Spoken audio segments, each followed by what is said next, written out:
Bonjour à toutes et à tous et bienvenue dans la Cover Room. La semaine dernière, on vous parlait du contexte d'écriture du morceau et de l'album dont il a été tiré. Pour cette deuxième écoute, on va vous expliquer un petit peu les choix artistiques qui ont été faits sur ce titre et comment certains ont choisi de les réinterpréter. On Melancholy Hill est un morceau léger, qui parle d'amour, et plus précisément de la sensation de bien-être apportée par l'être aimé. Ici, le narrateur se sent mélancolique, car il évolue dans un monde qu'il trouve complexe et artificiel. L'arbre en plastique dont il parle symbolise une nature synthétisée par l'homme. Il invite la personne qu'il aime à le suivre autour du monde, afin d'échapper à cette fatalité, en lui expliquant qu'ensemble, ils pourront atteindre un autre rêve, un monde plus beau auquel il aspire. Même l'instrumentation rappelle cette idée d'échappatoire, menant au calme et à l'écart du monde. Comme on vous l'expliquait, ce morceau dénote du reste de l'album qui est beaucoup plus expérimental et complexe. Le thème du rêve est omniprésent, que ce soit dans les paroles ou dans la composition. La mélodie est douce et ponctuée par des notes aiguës qui font presque penser à une comptine. La voix est légèrement réverbérée, ce qui accentue le côté onirique du titre, et les chœurs en arrière-plan participent aussi à cette ambiance. On retrouve tout au long du morceau un synthé ultra modifié qui s'oppose à l'atmosphère créée par les autres instruments. Il symbolise l'artificialité du monde dans lequel évoluent les personnages. Au final, on retrouve deux aspects qui semblent s'opposer quand on les isole, mais qui forment un ensemble harmonieux. Par ailleurs, de nombreux artistes ont proposé leur propre interprétation à travers des reprises, alors penchons-nous un peu dessus. En cherchant un peu sur internet, on a trouvé beaucoup de covers principalement acoustiques. Ce qui est logique, la légèreté apportée par un instrument non modifié colle parfaitement avec la volonté élévatrice du morceau. C'est ce qu'on voit par exemple sur la version d'Angus Rogers, qui mêle un ukulélé, une guitare et même des clochettes. L'interprétation est simple et reste globalement dans le même esprit que l'original.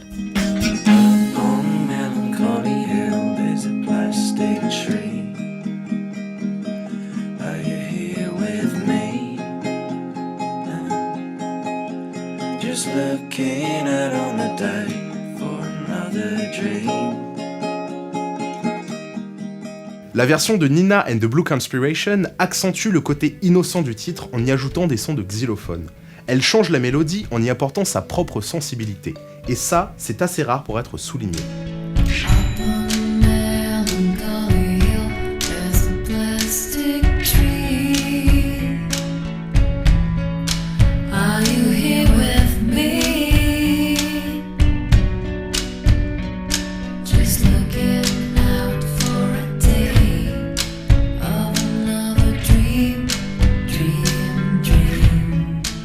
Plus magistral maintenant avec un remix orchestral et instrumental de Renato Franciscone. Malgré le côté assez neutre des instruments virtuels, les arrangements sont puissants, ce qui sublime cette idée de mélancolie.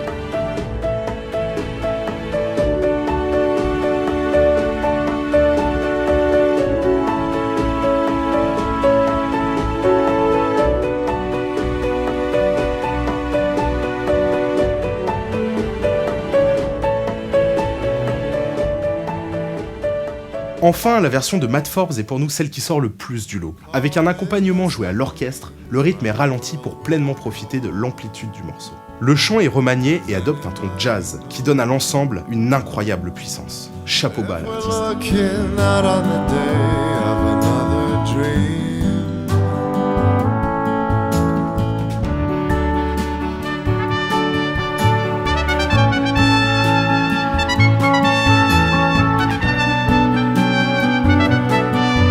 If you can't get what you want, then come with me upon Melancholy Hill. Au final, on peut remarquer que même si certaines covers s'éloignent complètement de l'original, le sentiment de mélancolie est toujours ce qui fait l'essence du morceau. Même si chacun apporte sa touche personnelle à On Melancholy Hill, aucune cover ne remet vraiment en question ses partis pris fondamentaux. Finalement, tout ça nous conforte dans l'idée que les choix artistiques de Gorillaz sont déjà très réfléchis et cohérents. Ils sont même allés plus loin dans leur démarche en proposant une version alternative acoustique de leur titre. Vous pouvez d'ailleurs retrouver le lien de la vidéo dans la description avec le lien de toutes les autres covers dont on vous a parlé. Voilà, c'est tout pour cette deuxième écoute, on espère que ça vous a plu. La semaine prochaine, ce seront Flo et Léo qui vous proposeront leur propre interprétation. En attendant, n'hésitez pas à nous dire ce que vous en avez pensé dans les commentaires, et moi je vous dis à très vite. Are you there with me? Just looking out on the day.